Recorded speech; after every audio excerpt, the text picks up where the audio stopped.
이번 시간은 페이지 150페이지. 자, 특수 콘크리트 파트를 보도록 하겠습니다. 특수 콘크리트. 자, 서중 콘크리트는 더울 때 치는 콘크리트가 서중 콘크리트입니다. 그래서 서중 콘크리트는 일평균 기온 25도씨 초과입니다. 이 온도 장난쳐서 15회 때 지문 한 줄 나왔었습니다. 그래서 20도씨 이렇게 해서 기출을 했었습니다. 일평균 25도씨 체크하시면 돼요. 저거는 경우에 적용합니다. 자, 그러면 온도가 더울 때 치는 콘크리트니까요. 자, 보통 콘크리트의 균열은 이런 경우 많이 생겨요. 잉여 수분의 정발로 건조 수축에서 균열이 생기는 경우가 있고요. 그 다음에 내부 온도 차가 커지면 온도 균열이 생겨요. 그러면 최대한, 안 그래도 날씨도 더운데, 시멘트 온도도 높고 이러는데, 자, 내부에서 열도 생기죠. 내부에서 수화작용에서 수화열이 생겨요. 그럼 내부 온도가 올라가면 뭐가 생긴다? 균열이 생길 수밖에 없죠. 그럼 최대한 온도는 어떻게? 낮춰줘야 돼요. 그럼 수화작용이 빨리 많이 생길수록 열은 많이 생기죠. 그걸 최대한 느리게 해주면 되는 거예요. 그런 것이 이 내용에 있는 겁니다. 그래서 거기 2번 보시오. 고온 시멘트 사용하지 않으면. 그래서 우리가 온도가 몇 도씨 이하에 사용하라 했어요. 앞에서 봤죠, 시멘트. 50도씨마다 이하 사용하라 했죠. 온도가 맞아요. 최대한 낮아야 되고. 그리고 물 및 골재는 되도록 온도를 낮은 온도의 것을 사용을 하게 되는 겁니다. 그리고 조건에 따라 단위 수량, 단위 시멘트 될 어떻게? 적게 써야 돼요. 자, 물의 양이나 시멘트의 양이 많아지면 뭐가 많아져요? 수화작용이 많이 생기죠. 그러니까 최대한 적게 사용하고, 그 다음에 공사 시방세 없을 슬럼프는 얼마다? 180mm 이하로 하라. 자, 그 슬럼프 값은 모르면 180으로 하라 했죠. 자, 그러면 했네요. 유동화 콘크리트는 210mm, 맞죠? 이하. 그리고 고강도나 베이스 콘크리트는 얼마? 150mm야. 고내구성은 120mm. 나머지 모르면 뭐다? 180, 18cm 이하로 하면 되죠? 그래 주시면 돼요. 그리고 거기 6번에 보면 콘크리트 타설할 때 콘크리트 온도는 뭐다? 35도씨 이하로 하죠. 온도가 높아질수록 내부 온도 높아질 수밖에 없죠. 최대한 낮게 해주라는 겁니다. 이하로 하고, 그리고 8번에 콘크리트 부어 넣을 때 수분의 급격한 정발이나 직사광색 온도 상승을 막고 습연 상태에서 유지하면서 양생한다. 그래서 여러분들 저거 한 게 거적을 덮어 써주고 뭐다? 물을 뿌려주면서 양생하는 게 습연 양생하는 겁니다. 그 다음에 한중 콘크리트 있죠. 얘는 단독으로 14회 때 기출이 되었었습니다. 단독으로. 그래서 한중은 추울 때 치는 콘크리트가 뭐다? 한중 콘크리트입니다. 그래서 그 기준이 1번이죠. 일평균 기온이 있죠. 얘는 15회 때 지문 언급이 됐던 게 4도씨 뭐다? 이하에 치는 것이 한중 콘크리트입니다. 그러면 추울 때 치니까, 자, 콘크리트는 온도가 안 올라가면 강도가 안 나와요. 그래서 온도를 올려줘야 돼요. 그래서 거기 5번 보십시오. 재료를 가열할 경우 물을 가열하는 게 원칙이고, 근데 시멘트는 어떠한 방법에 의해서 가열도 안 된다는 게 요거 가지고 시험 낸 거예요. 시멘트를 가열한다. 시멘트는 절대 가열해서는 안 됩니다. 그런데 골재 가열할 때는 어떻게 하라? 직접 불꽃을 대어서 가열해서는 안 된다. 간접 가열하라. 그러면 이런 거 이렇게 가열하는 겁니다. 솥에 넣어서 가열하든지 철판에다가 했죠? 가열해 주라. 직접 가열과 간접 가열은 농담 삼아 오징어로 이야기했죠. 가스레인지 직접 오징어를 구우면 이건 직접 가열이고, 맞죠? 간접 가열은 후라이팬이나 있죠? 아니면 어디에다 가열한다? 맥반석 돌 같은데 가열하면 그게 간접 가열하겠죠? 직접 가열해서는 안 된다. 이게 제일 중요한 겁니다. 5번이 제일 중요하고, 그 다음에 이때 그 6번 시멘트를 넣기 직전에 믹스 내의 골재나 물의 온도가 너무 높으면 안 되죠. 왜냐하면 시멘트 이상 응결이 생기면 안 되거든. 그래서 몇 도씨야? 40도씨 이하로 하고, 그 다음에 타설시 콘크리트는 10에서 20도씨 그 사이로 해주면 된다는 거다. 그리고 경량골재 콘크리트 공사했죠. 경량골재를 넣어준 거예요. 그러면 경량골재를 넣어주면 경량 콘크리트가 되는 거죠. 맞아? 경량 콘크리트인 거야. 가벼운 콘크리트. 그러면 사실상 경량은 가볍게 한 것은 사실 무거울수록 강도가 커져요. 뭐든지. 보통 비중이 크면 강도는 어떻게? 커져요. 그래서 여러분들 가벼운 재료가 강도가 큽니까? 무거운 재료가 강도 커요? 무거운 재료가 강도 크죠? 안 되면 주변에서 연습해봐요. 누가 강도 센지. 무거운 놈하고 가벼운 놈하고 박치기 해봐요. 그래서 주의할 거 절대로 무거운 머리를 가진 사람하고 헤딩하면 안 된다. 명심하세요. 제가 한번 무거운 머리를 가진 사람 머리를 한번 톡 쳐봤거든. 내 손이 난리 났었어요. 퉁퉁 붓고. 절대 무거운 돌은 절대로 때리면 안 돼요. 단단한. 그래서 여기서 봐두실 거. 그래서 이제 경량골재 콘크리트는 그래서 가볍게 된 거죠. 그래서 거기 2번 조금 한번 봐두시고 읽어두시고, 그리고 저거 봅니다. 거기에 5번에 골재 씻기에 시험에 손실된 양이 10% 이하야 돼요.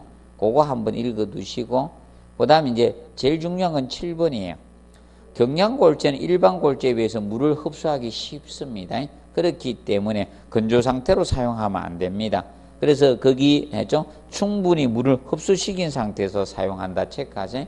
충분히 물을 흡수시킨 상태에서 사용한다. 그래서 아까 무슨 상태가 돼야 된다 해서 표면 건조 내부 포수 상태가 돼야 돼요. 포수 상태. 이걸 기준 잡고 있는 거예요. 표면 건조. 네. 그러면 미리 물을 흡수시키는 조작을 미리 물을 흡수시켜 줘야 되겠죠?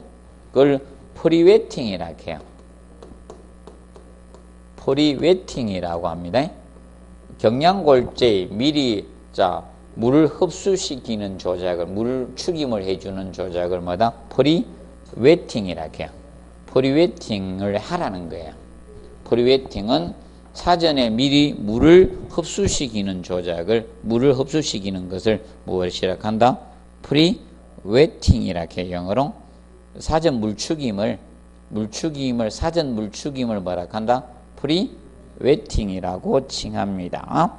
간단히 알아두시기 바랍니다. 그 다음에 그래서 그 8번 경량골재는 함수에 일정하도록 저장을 해야 돼요. 그러면 경량골재 저장은 건조 상태로 저장하는 것이 아니라는 거예요. 그래서 경량골재 함수에 일정하도록 저장을 미리 물을 축여서 저장하라는 거예요. 맞죠? 그래서 건조 상태로 저장하는 것이 아니라는 겁니다. 8번. 그래서 일정하도록 저장하라. 체크. 그럼 만약에 저거 하면 안 돼요. 만약에 경량골재는 뭐 여러 사유를 적어 가지고 건조 상태로 저장하는 것이 유리하다 하면 안 돼요. 그거 기억해 두시고, 그 다음에 9번에 경량골재 콘크리트는 공기 연행 콘크리트로 하는 것이 뭐다? 원칙이에요. 그러면 공기 연행 콘크리트는 뭐예요? A제 넣어줘. 공기 연행제 사용하라는 거예요. 연행제.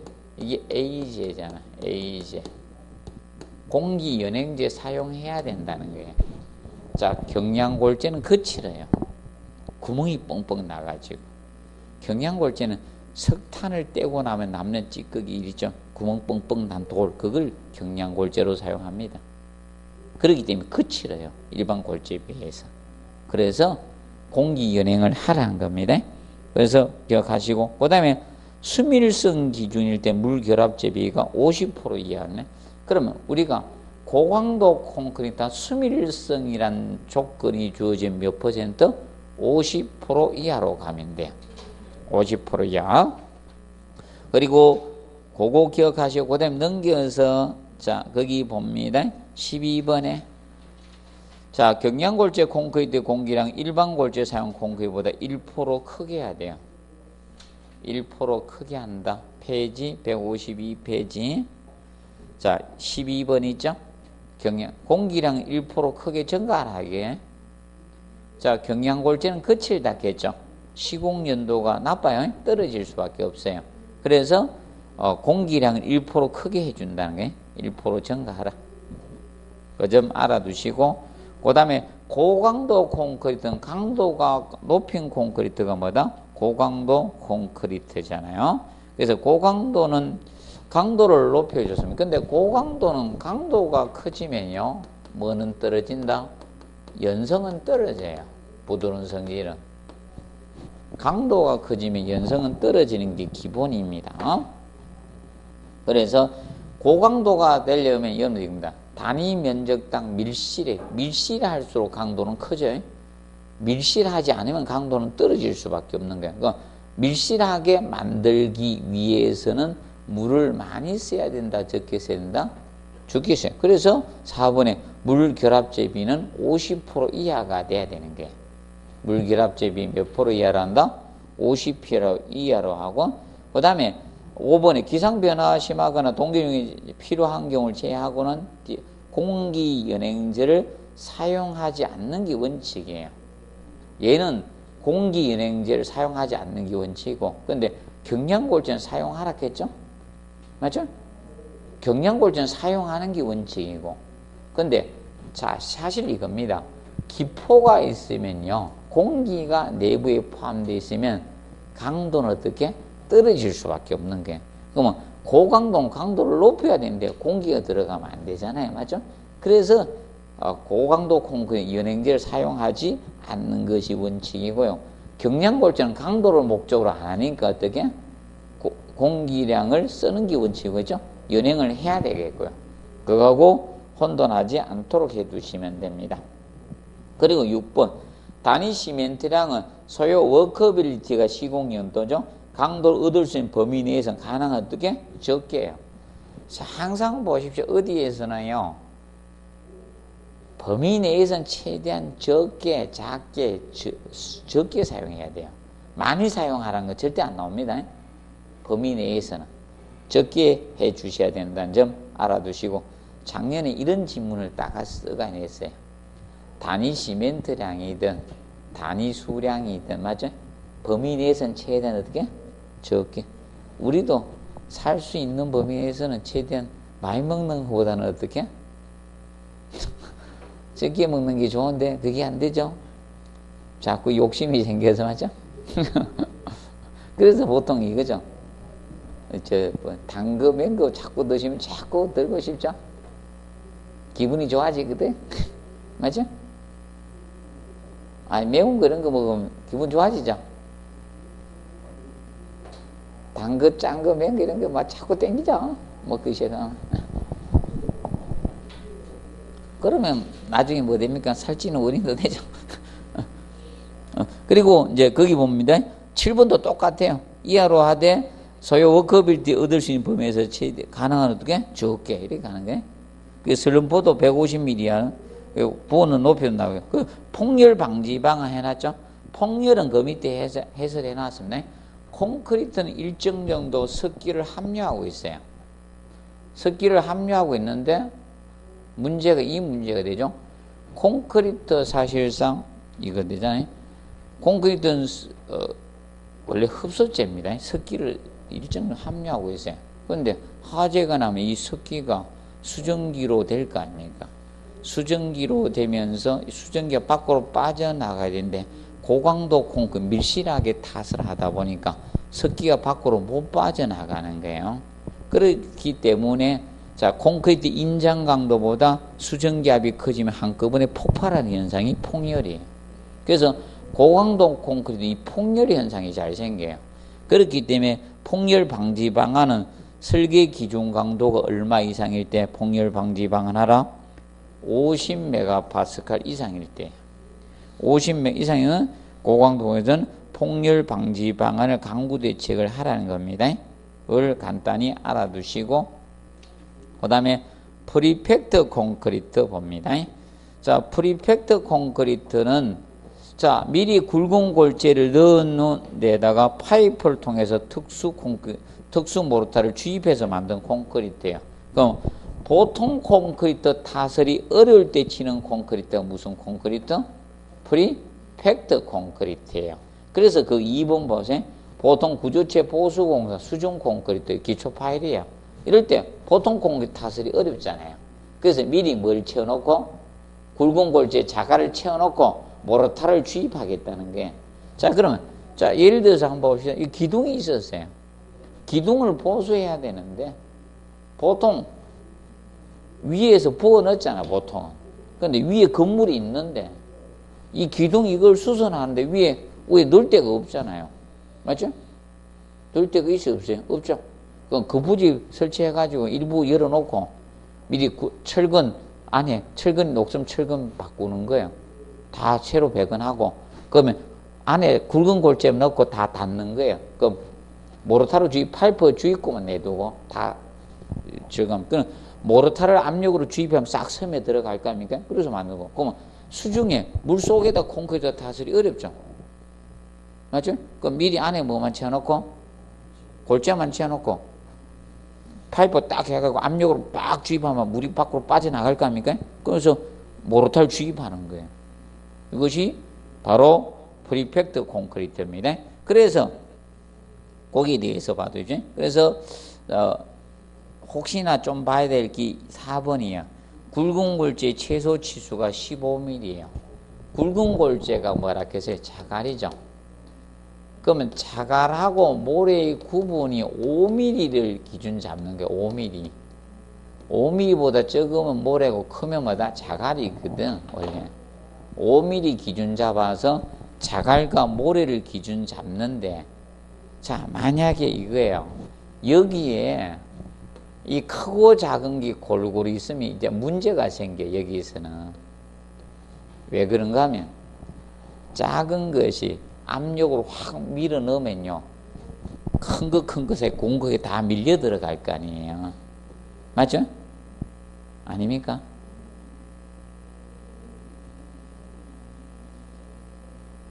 아니, 작은 게 큰 거 사이로 들어가겠죠?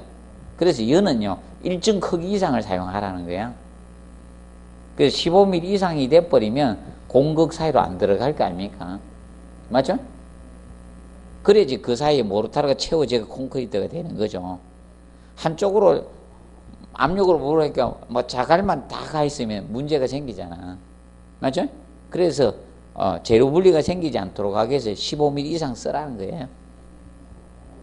자, 그거 보시고 그 다음에 이제 저거 체크합니다. 거기 9번에 재료 분리 및 건조 수축이 보통 공이 2분의 1 정도밖에 안 돼요. 그럼 균열이 적게 생긴다는 거예요. 균열이 줄어든다는 거고, 그 다음에 조기 강도는 작거나 장기 강도는 보통 공이 거의 같습니다. 그리고 수밀성이 크고 염료에 대한 내구성이 커집니다. 자, 그리고 프리팩트 콘크리트는 우리가 알아둘 것이 기존 콘크리트와 부착력이 좋아요. 부착성이 좋아요. 부착력이 좋습니다. 그래서 기존 구조물의 보통 구조체 보수공사에 활용을 할 수 있는 거예요. 그래서 기존 콘크리트와 부착력이 좋기 때문에 기존 구조체 보수공사에 사용할 수 있는 거예요. 구조체 보수공사에 활용을 하고 있는 이유가 이거예요. 활용을 하고 있습니다. 조금 알아두십시오. 정의만 언급이 됐어서 정의만 1번이죠. 1번만 언급이 됐고요. 자, 그리고 A 콘크리트는 공기 연행제 A제를 넣어준 콘크리트가 뭐다? 공기 연행 콘크리트가 됩니다. 그러면 A 콘크리트는 사실 이겁니다. 쇠서 깬 자갈을 쓰면서 깬 자갈을 쓰니까 강자갈 사용할 때보다 그칠 수밖에 없죠. 시공 연도가 떨어질 수밖에 없는 거예요. 그래서 A 콘크리트는 자, 이거면 물의 양은 줄이면서 단위 수량 물의 양은 줄이면서 시공 연도를 좋게 해서 A제를 넣어준 거예요. 그러면 A제는 공기 연행제 A제는요. 약품제자가 붙었잖아. 그럼 얘는 뭐에 쓴 재료에서 허나 제였죠. 약품제, 의자 제자였죠. 그렇게 소량 사용해야 돼요. 많이 사용해야 돼요. 소량 사용하는 겁니다. 그래서 이 기포가 발생되는 약품이에요. 기포를 발생시키는 약품이 뭐다? A제 공기연행제가 되는 겁니다. 그래서 공기량이 많으면 슬럼프값은 정대되는 강도는 어떻게? 떨어지는 문제가 생깁니다. 그래서 공기량 1% 증가가 되면 슬럼프는 약 2cm 정도 증가되고 단위 수량은 3%가 감소돼요. 압축 강도가 3에서 5% 떨어지는 거예요. 그러면 강도는 떨어져요. 그런데 물은 줄였죠. 물은 줄이면서 강도는 증가됐을 거 아닙니까? 거기 상쇄될 정도만 공기량을 넣어주시면 돼요. 그래서 넘겨보시면 A지의 공기량은 적정 이론상은 이고 시방서상은 이거예요. 시방서상은 4에서 6% 이하로 합니다. 이 정도 사이로 합니다. 시방서상은 그냥 5% 정도 이렇게 기억하면 돼요. 외우려 하지 말고 몇 프로 정도? 5% 전후 이렇게 기억하시면 돼요. 적정 공기량이 몇 프로? 5% 전후 이렇게 기억하시면 돼요. 꼭 외우실 필요 없고, 그러니까 염분 및 동결융에 대한 저항성이 물을 적게 쓰니까 이런 저항성이 정대되는 거예요. 그리고 물을 적게 넣으니까 수화작용이 줄겠죠. 수화 반응이. 그렇게 수화열이 적게 발생하는 거예요. 그리고 시공연도는 좋아집니다. 물을 적게 사용하면 시공연도 좋게 해줬죠. 그리고 물을 적게 사용하니까 블리딩이 어떻게? 감소가 되는 거예요. 그리고 수밀성 정대가 되고 단위 수량을 줄일 수 있죠. 근데 깬자갈이 뭐라 했겠습니까? 쇠석이죠. 쇠석 쓸 때 유리합니다. 근데 부착 강도는 떨어져요. 그리고 프리스테이스 콘크리트는 얘는 2번 냈어요. 프리스테이스 콘크리트. 인장력이 생기는 미리 압축에 스트레스를 준 거예요. 자, 이겁니다. 수평부재가 이렇게 되면요. 작용되면 얘가 이렇게 휘어버리잖아. 그러니까 밑에 인장력이 생길 거 아닙니까? 그래서 미리 여기에다가 철근을 배건해가지고 잡아당기는 거예요. 인발기계 설치해서 철근을 잡아당기면 팽팽해질 거 아닙니까? 이때 콘크리트를 탓을 해가지고 다 굳어버려요. 그럼 콘크리트 탓을 해가지고 경화가 다 됐어. 그러면 이제 여기에다가 인장력을 제거해버리면 얘가 원상 회복하려고 할게, 철근이. 맞죠? 잡아 당겼다 놓으면 되돌아가려고 하죠. 근데 고무줄 당겼다 놓으면 되돌아가려고 하죠. 그래서 옛날에 개그가 그 개그 했었잖아. 고무줄 개그이죠. 고통 개그 아닙니까? 상대편이 고통을 느끼죠. 그러면 이게 되돌아갈, 원상 회복하니까 압축력으로 되돌아가잖아. 맞죠? 미리 압축력을 가해서 힘 강도를 증가시킨 거예요. 그럼 자, 사실 이거죠. 지금 현재 이거는 이거 같은 원리예요. 이건 지금 현재 제가 본드를 안 붙여도 약간의 압축력만 가해도 안 떨어지죠? 이 원리예요. 미리 압축력을 가해주면요 힘이 강해져. 인정요.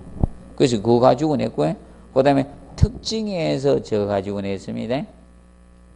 거기 디귿 가지고 리얼 가지고 냈어요. 일반 철근고에 비해서 내화성이 떨어져요. 자, 보통 강도가 커지면 내화성은 떨어져요. 그래서 여러분들 저겠죠. 철골 구조도 내화성이 어떻게? 철은 강도가 커요, 적어요? 크죠? 그러니까 내화성 떨어지는 거예요.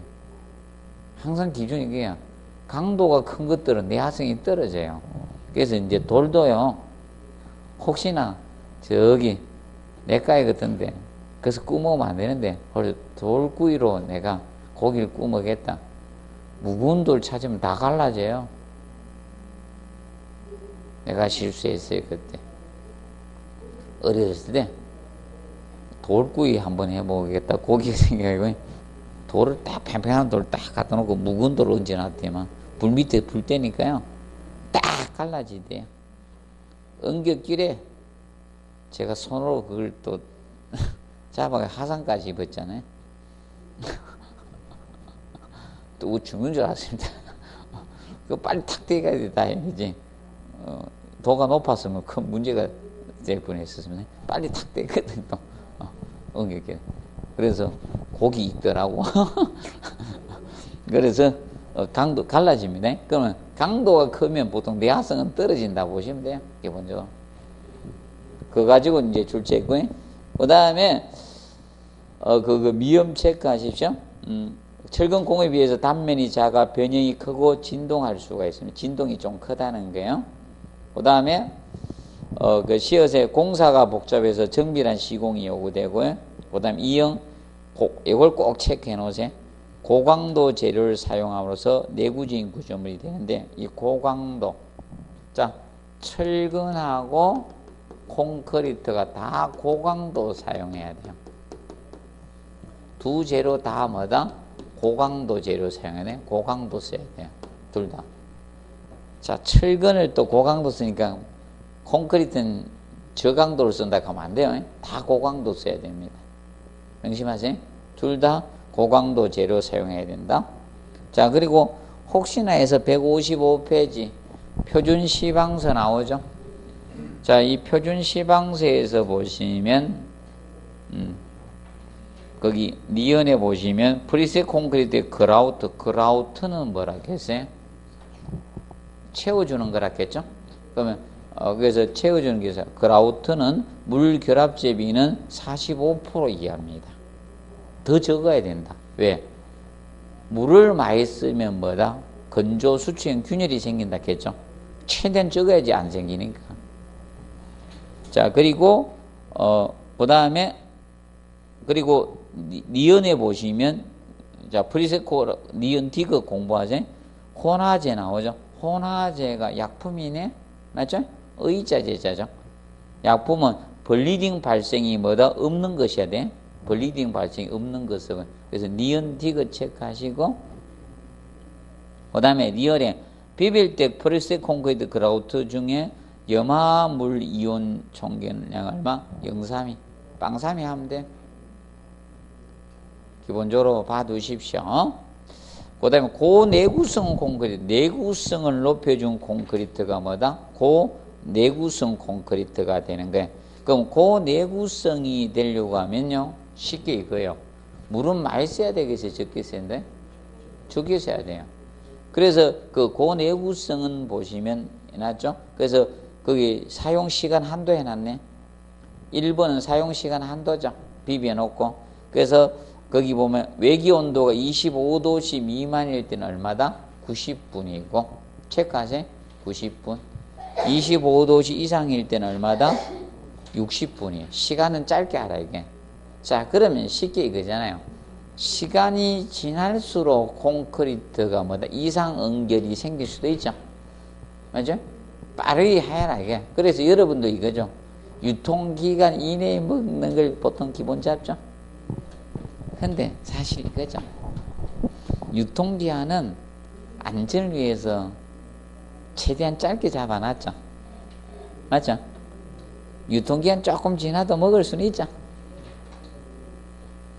유통기한 다 돼가는 거 세일한 거 사드시면 괜찮죠?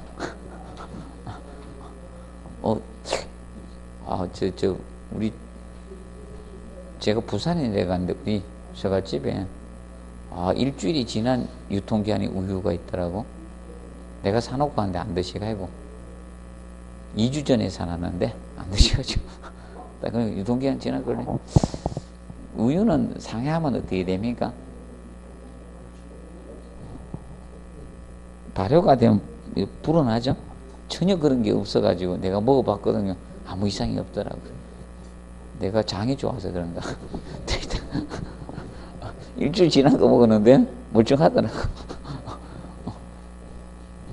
그래서 장 좋은 사람이 먹어야지. 장 나쁜 사람이 먹으면 난리 날 거고.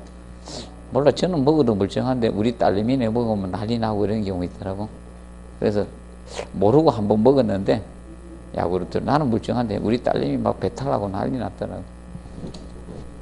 그래서 그거 보시면 그래서 알아두세요. 온도 기준 잡아놓고 그 다음에 그래서 거기 보시면 냉각식 해주고요. 그 다음에 저거 체크하십시오. 자, 거기 4번이면 콘크리트의 봉형 진동기 삽입 간격은 얼마여야 한다? 600mm 이하로 합니다. 자, 그럼 봉형 진동기가 뭐라 했어요? 앞에서 봤잖아요. 무슨 진동기? 내부 진동기. 내부 진동기가 봉형 진동기. 근데 보통은 0.5m 이하라겠죠? 500mm 0.5m 50cm 이하로 하는데 여기만 얼마? 600mm 이하로 하는 거예요. 0.6m. 자, 왜 그런가 하면 보통 내부 진동기 삽입 간격 0.5m 이하 했죠? 그럼 이거는 0.6m가 된 것은 다른 이유가 아니고요. 자, 가깝게 갈수록 잘못하면 어떤 문제가 생긴다? 재료 분리가 생길 수 있거든. 중복 진동이 질 수가 있다는 거예요. 맞죠? 그래서 중복 진동을 방지하기 위해서 0.6m 이하로 하라는 거예요. 그 내구성만. 보통은 얼마다? 0.5m 이하인데 얘만 0.6m 이하로 하라는 뜻입니다. 그거 보시고. 그리고 콘크리트 자유낙하는 콘크리트 분리되지 않는 범위에서 하라는 겁니다. 정리해 두시고, 그 다음에 7번에 슬럼프 값은 얼마 이하로 한다? 120mm 이하로 하라는 거예요. 120mm 이하. 자, 사실 이거잖아요. 여러분들 기억할 거, 자, 슬럼프 값이 적을수록 물의 사용량은 어떻게? 적다는 거 아닙니까? 맞죠? 맞죠? 슬럼프 값이 적다는 건 물의 사용량이 적다는 거예요. 그래서 120mm 이하로 해두고, 그 다음에 넘겨서 내구성 확보로 해서 물을 최대한 적게 사용해야 되겠죠? 그래서 이제 거기 체크하실 거, 단위 수량이 얼마? 175 이하로 해야 됩니다. 자, 그리고 리얼에 보시면 염화 물량은 얼마? 0.20이에요. 얼마? 0.2kg 이하. 자, 그럼 보통 콘크리트에서 염화 물량은 얼마였습니까? 0.3이었는데 줄이라 이거예요. 최대한 줄여라. 그 다음에 유동화 콘크리트는 무엇을 유동화 콘크리트? 이게 유동화 콘크리트입니다. 유동화는 자, 보통 베이스 콘크리트 바탕이 되는 게 베이스 콘크리트입니다. 유동화재 넣기 전에. 그래서 그 베이스 콘크리트 그 해놨죠. 유동화 콘크리트 제조할 때 유동화재를 첨가하기 전에 기본 배합 콘크리트를 뭐라고? 콘크리트? 베이스 콘크리트. 그럼 베이스 콘크리트에다가 유동화재를 첨가를 했어요. 유동화재 첨가 약품을 넣은 거야. 첨가를 하면 무슨 콘크리트 된다? 유동화 콘크리트. 유동성을 좋게 해준 거야. 그러면 유동화 콘크리트인데, 그러면 유동화재가 뭔가 하면 이거야. 유동화재는 자 재료 중에 시멘트, 모래, 자갈이잖아요. 맞죠? 물론 이제 반죽했는데 접착성이 있는 게, 접착력이 있는 것이 뭡니까? 접착성이 있는 게 시멘트잖아요. 시멘트의 접착성을 일정 시간 동안 없애주는 거예요. 잠시 자기 시멘트의 역할을 잊게 만드는 거예요. 원래 결합제가 시멘트잖아. 맞죠? 결합제가 시멘트인데 끈적이잖아요. 시멘트가 없으면요, 모래와 자갈이 지들 물하고 반죽하면 지들이 뭐 붙는 게 어디 있어요. 맞죠? 맞죠? 그 시멘트의 접착성을 일정 시간 없애주는 거예요. 그럼 일정 시간이 지나면 원상 회복하는 거예요. 자기 시멘트 고유성질로 되돌아가는 거예요. 그게 무슨 제다? 유동화재.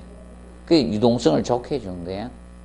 그러면 이 유동화 콘크리트는 유동화재를 첨가한 것이 유동화입니다. 그러면 그래서 2번 체크하세요. 2번에 보면 유동화 콘크리트의 슬럼프 증가량은 100mm 이하로 하고 표준이 50에서 80mm다. 자, 그럼 예를 들어서 이겁니다. 베이스 콘크리트에서 예를 들어서 이거죠. 예를 들어서 이거 베이스 콘크리트에 자, 이것이 만약에 100이었어요. 슬럼프 값이 슬럼프가 100이었어요. 그러면 유동화재를 첨가해 가지고 여기 이 유동화 콘크리트 했을 때 이게 200을 넘으면 된다 안 된다? 요 차이가 몇 미리 이하 최대가? 100mm 이하로 하라 이게. 100mm 이하. 그래서 여기 그러면 100mm 이하로 해야 돼. 최대가 100 정가로 하라 이겁니다. 그런데 원래 베이스 콘크리트의 기준은 얼마 이하래? 최대치를 얼마로 잡았으면 슬럼프? 베이스 500? 150 아닙니까? 150 이하잖아. 근데 유동화 콘크리트는 최대가 얼마? 210mm 이하고. 근데 유동화 했을 때 이걸 넘게 하면 안 되고요. 유동화지 너무 많이 첨가해서 이걸 넘어서는 옳고. 그럼 이 편차가 여기에서 이게 100mm 이하가 되도록 하라. 100mm 이하. 그럼 이거는 지금 현재 최대치는 60mm 빼기 차이 안 나죠. 50에서 80 사이 들어가잖아. 그럼 예를 들어서 이겁니다. 이게 예를 들어서 130이었다 이거야. 130이 있는데 여기 마이너가 100으로 한다고 230으로 하면 안 된다는 게, 그럼 얘가 130이었으면 자 얼마로 해라? 100mm 이하로 해야 되죠. 230으로 하지 말고, 그럼 최대치는 210이죠. 그럼 최대 넣어도 그럼 요거 하면 얼마 차이밖에 안 나요? 80이죠. 그럼 50에서 80 사이로 하라 이게. 표준은 50에서 80 증가되도록 넣고, 너무 많이 넣어서는 안 된다 이게. 적정량. 그래서 최대 체크하세요. 최대는 몇 mm야? 증가량은 100mm야. 슬럼프 증가량이 너무 커서는 안 된다는 거예요. 그리고 유동화 콘크리트, 재유동화는 원칙은 할 수 없어요. 한 번 넣어 넣지 말아요 이게. 그런데 부득이 한 경우 승인 받았을 재유동화에서, 근데 1회 하나입니다. 체크하세요. 1회 한해서 재유동화는 할 수 있도록 해준 겁니다. 그 다음에 유동화재는 원액으로 사용하고 한 번에 한꺼번에 첨가해야 돼요. 나눠서 넣지 말아요 이게. 나눠서 넣지 말고 그래서 한 번에 첨가해 주라. 그리고 이때 계량 오차는 몇 프로 이내로 한다? 3% 이내로 해주시면 됩니다. 그 다음에 콘크리트 성질 부분에서 블리딩이 한번 출제가 되었었고, 아직 굳지 않은 콘크리트, 시멘트 페이스트나 모르타르 콘크리트에서 무거운 거는 밑으로 깔아앉고 가벼운 물이 위로 올라오는 현상이에요. 물하고 그때 레이턴스도 같이 올라오는 거예요. 레이턴스. 백색의 이물질을 뭐라 했어요? 레이턴스. 2번의 레이턴스는 백색 이물질이 레이턴스고요. 자, 그러면 보통 블리딩이 생기는 원인은 이거예요. 원인은 기본적으로 어떤 경우가 하면 가단 물의 사용이에요. 물의 사용입니다. 그러면 지나치게 물 시멘트비가 크다는 거예요. 단위 수량을 많이 사용했다는 거예요. 슬럼프 값이 지나치게 크다는 거예요. 그럴 때 이제 제로 분리가 생기는 거고, 그 다음에 두 번째, 유해 물질이 섞인 부적합한 골재 사용한 거야. 부적합한 골재 사용 시 생깁니다. 골재 사용했을 때. 사용 시 발생합니다. 그러면 여기서 골재가 진흙이나 이런 거 유해 물질을 함유한 것이 많아. 다른 미세 가루나 이런 게. 시멘트 이런 게 있어야 되는데 엉뚱한 가루가 들어간 거예요. 그래서 자 보시고 부적합한 골재 사용 시 생기고, 그 다음에 시멘트 분말도가 작을 때 생겨요. 자, 시멘트 분말도는 큰 것이 미세하다 했죠? 그러면 작다는 것은 시멘트 입자가 크다는 거예요. 이럴 때 이제 이 블리딩이 발생을 하는 겁니다. 반대로 하면 방지 대책이 되는 게, 반대로 하면 방지 대책. 그래서 물 적게 사용해야 되죠. 그 슬럼프 값 적게 한다. 단위 물 시멘트비 적게 한다 이겁니다. 그리고 밀실한 콘크리트 되도록 해주면 돼요. 밀실하지 않았기 때문에 분리가 생기는 거거든. 그래서 여러분들도 밀실하면요, 버스를 탔는데 밀실하면 잘 안 넘어가죠.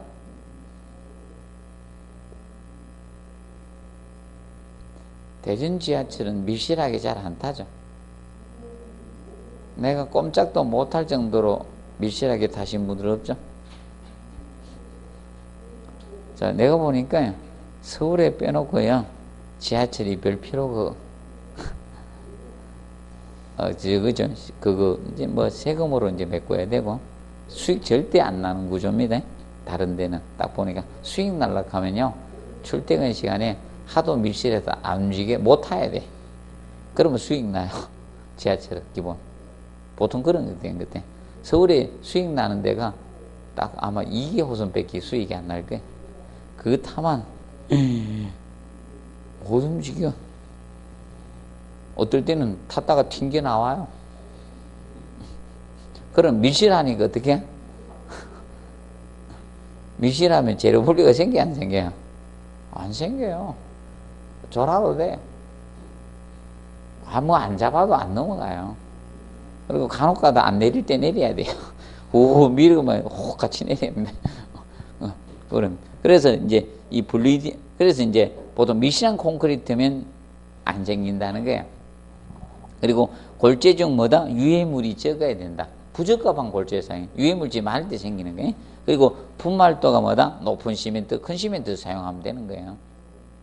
그러면 분말도가 높다는 것은 뭐라 했어요? 입자가 미세하다겠죠. 시멘트 입자 미세하다 이겁니다. 그리고 자축에서는 저거 체크하세요. 거기 2번에 블리딩 속도보다 표면 수분 증발 속도가 빠르면다 건조 수축 균열이 생겨. 이거 바둑판 모양이에요. 얘는 무슨 모양? 바둑판 모양. 양방향으로 다 생긴다는 거예요. 그 균열이 이런 식으로 생긴 거예요. 균열이 바둑판 모양으로 생깁니다.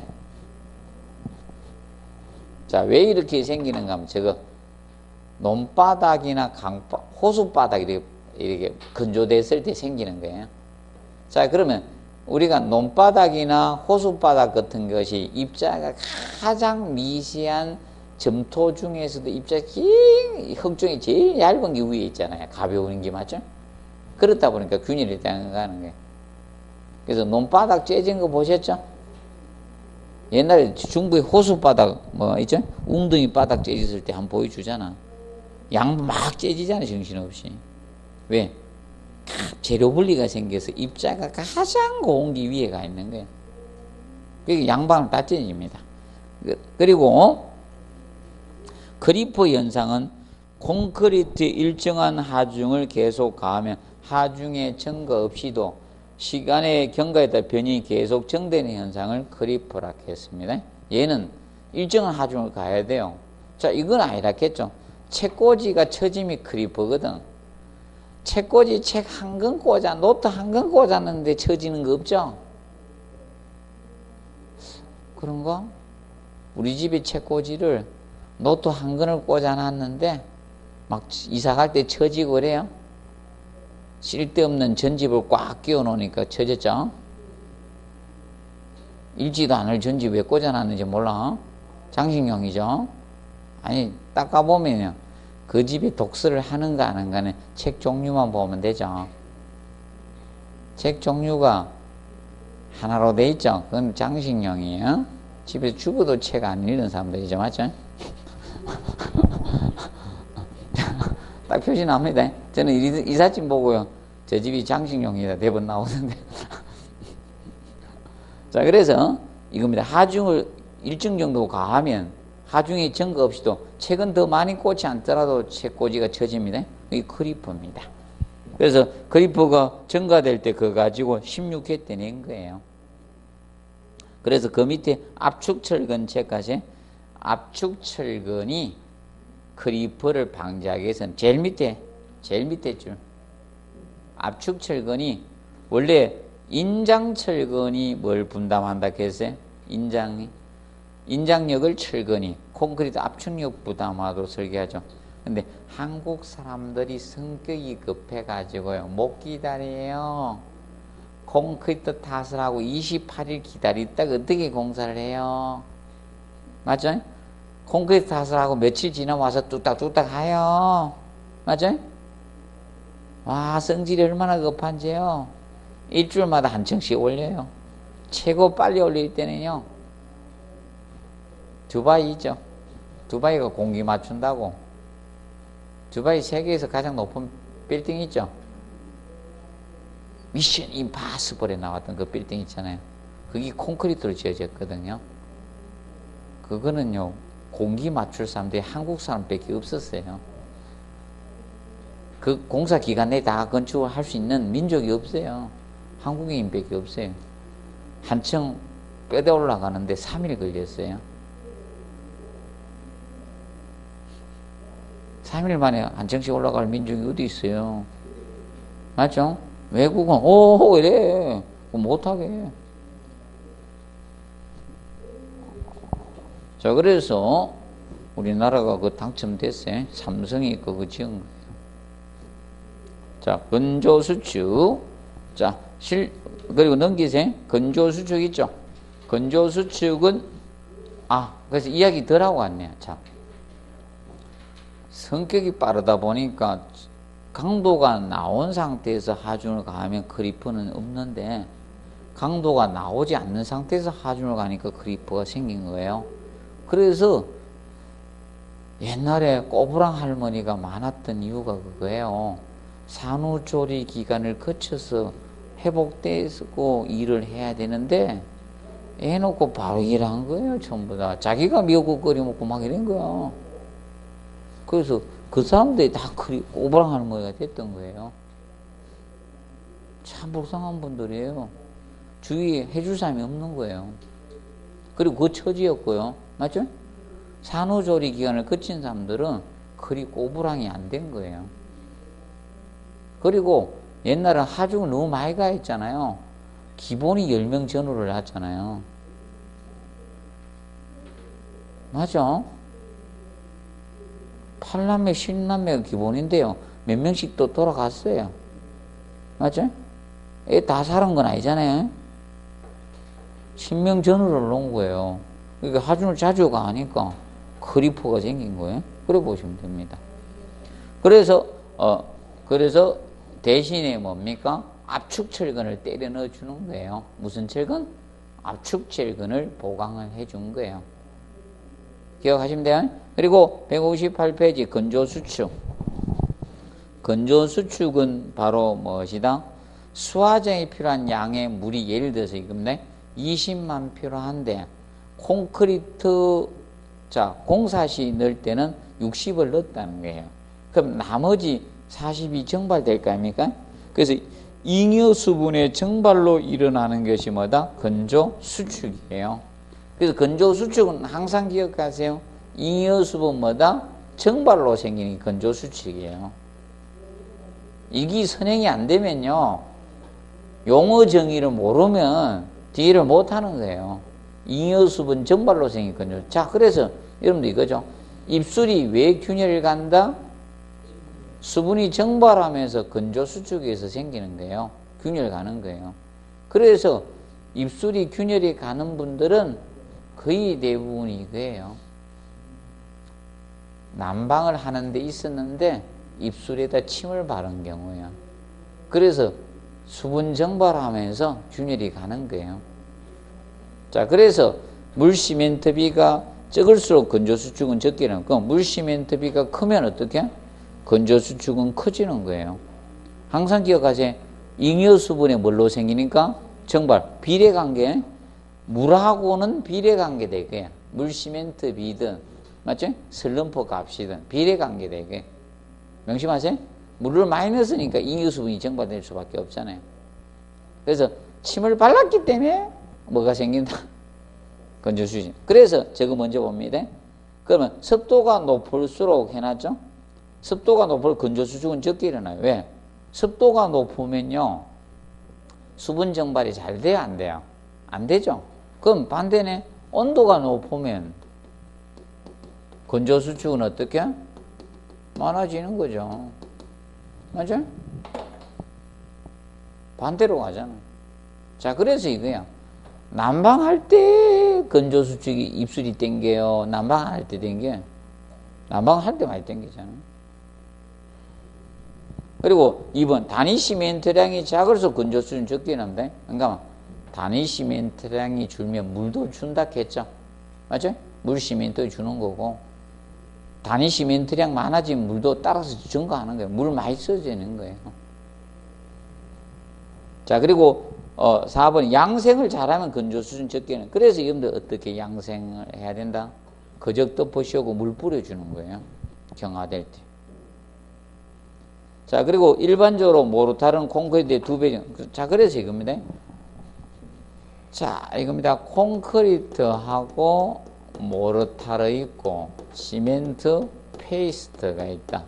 그러면 시멘트 페이스트가 있으면 누가 더 건조 수축은 커진다? 이렇게 된다겠죠? 건조 수축은 이렇게 됩니다. 이리 올수록 커져요. 자, 왜 그런가 하면, 자, 결과적으로 얘는 시멘트하고 물만 반죽하고, 얘는 시멘트 모래 배합해서 물로 반죽하고, 얘는 뭡니까? 시멘트 모래 자갈이잖아. 그러면 그래서 여러분들 아까 이거 항상 기본 잡아놓겠죠?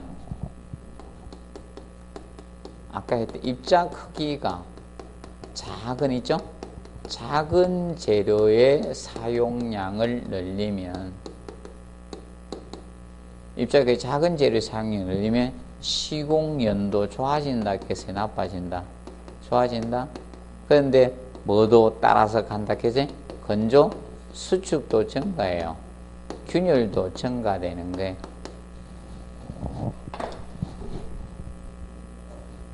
그럼 시멘트 베이스, 시멘트가 물빼기 반죽 안 한 거예요. 그럼 균열 잘 생깁니다. 한번 직접 해보세요. 생기나 안 생기나. 그래서 진흙팩에 얼굴에 발랐잖아요. 균열이 생깁니까? 안 생깁니까? 진흙팩 하는 거 한 번도 안 보셨어요? 오늘 가서 여러분 직접 해보세요. 생기죠?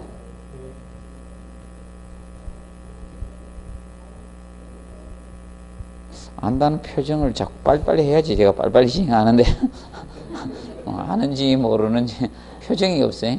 완전 저거 포카페이스. 포카페이스 하시면 안 되고 여러분들이 포카페이스 하면 진도가 자꾸 늦어져요. 모르는 줄 알고 또 설명해 준다고. 자, 그러면 이때 건조수축에 의한 균열은 자 이렇게 생깁니다. 건조수축은 자 블리딩에 의해서 건조수축하고 틀려요. 얘는 한 방향으로 이렇게 째져요. 장변방향 한 방향으로 이렇게 째지면 이건 건조수축균열이에요. 자 그리고 페이지 159페이지 균열의 종류와 형태 나오죠. 전당균열, 흰균열, 부착균열이 있습니다. 부착균열이 있는데 자 그러면 자 전당균열은 자 이것 때문에 생기는 거예요. 앞전에 이제 저기까지 언급이 된 거예요. 여기 흰균열까지 언급이 되었습니다. 앞전에. 자 그러면 이렇게 됐을 때 보의 단부에 45도 방향으로 이렇게 균열이 생기는 거 이것이 무슨 균열인가? 이게 전당균열이에요. 이게 전당균열이고요. 자 그 다음에 여기에 보면 보의 중앙부에 수직으로 생기는 게 이것이 흰균열이에요. 얘가 흰균열이에요. 부착균열은 부착 강도 부족으로 옆으로 이렇게 생기는 거예요. 옆으로 수평으로. 둘 다 그림 세 개 다 그려놓으면 그림이 조잡해지니까 부착균열은 안 생겨. 부착력이 떠서 수평으로 가는 거예요. 수평으로 가는 게 무슨 균열? 부착균열이에요. 부착균열 수평으로 가요. 자 그러면 이 전당균열은요. 이 전당균열은 이것 때문에 생기는 거예요. 전단력이 주 힘이고 부재를 절단하니까 그 다음에 힘 모멘트하고 근데 주된 힘은 이거예요. 힘 모멘트하고 에서 생기는 거네. 근데 이 흰균열이 있죠. 이거는 힘 모멘트에서 생기는 게 힘 모멘트에서. 자 그러면 전당균열을 방지해야 되죠. 보강은 전당균열 보강을 위해서는요. 전단 보강근 쓰면 되는 게 전단 보강근. 그 반면에 흰균이죠. 흰균열 보강하기 위해서는 자 뭐 주근 또는 주철근이라 쓸 수도 있는 거고 아니면 뭐다 주인장철근 가지고 보관하면 돼. 그럼 주인장철근이라고도 했고 아니면 무슨 철근? 축방향철근.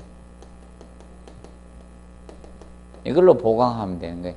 이거 양을 늘리면 되는 거예요.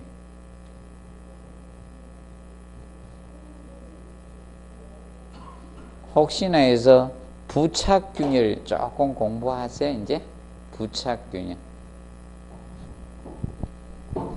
작년에 이제 흰균열까지 언급했습니다. 그래서 부착력 부족으로 생겨, 부착 강도 부족으로 생겨 주철근, 주철근은 자, 이 수평철근이 보이는 수평철근이 무슨 철근? 주철근이 축으로 가는 게 그 같은 그 수평으로 생겨 보에서 무슨 방향? 수평으로. 밑에 이게 이렇게 수평으로 생겨요. 수평으로 생기는 것이 자, 무슨 균이다? 그럼 대각선 방향으로 생기면 전방균열. 맞죠? 수직으로 생기면 무슨 균열? 흰균열. 수평으로 가면 무슨 균열? 부착균열. 앞전에 이제 흰균열까지 갔어요. 흰균열까지 언급이 되었습니다. 그리고 균열 발생 원인이 있죠. 요거는 기출되었고요. 그 다음에 균열 방지 및 저감 대책 나오죠. 저감 대책. 자, 그러면 물의 양, 입자가 작은 재료의 사용량은 어떻게 줄여야 돼요? 그래서 아까 있죠? 입자 크기가. 이거 항상 어디나 사용돼요? 기본 공식이라 생각하세요? 이거 기본 공식이라 생각하세요?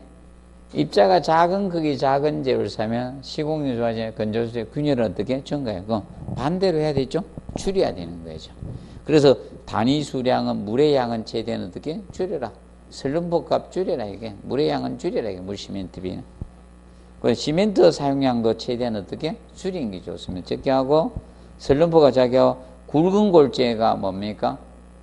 자갈이죠. 큰 거는 증가하면 돼요. 그리고 쇠골재율을 작게 하고, 근데 쇠골재가 모래라겠죠? 모래는 입도가 뭐다? 큰, 굵은 모래 써라, 이게 모래는. 모래는 무슨 모래? 굵은 모래 사용하라, 이겁니다. 입도 큰 거. 그리고 타입식 콘크리트 온도는 최대한 어떻게? 낮춰져라. 온도가 올라가면 균열이 생겨요. 그리고 타설시 내부 온도를 줄여줘야 됩니다. 내부 온도차가 클수록 균열은 잘 생깁니다. 그래서 우리도 이거잖아요. 겨울에 내부 온도차가 클 때 균열이 생기죠. 그 다음에 발량이 적은 시멘트와 혼화제를 사용하라. 그러면 쉽게 이겁니다. 자, 시멘트는 조강 포틀랜드 시멘트 사용해야 돼요? 중용을 써야 돼요? 균일 줄이려면? 중용을 써라 이거죠? 중용을 써주자 이거. 자, 기준 정리를 해 두시기 바랍니다.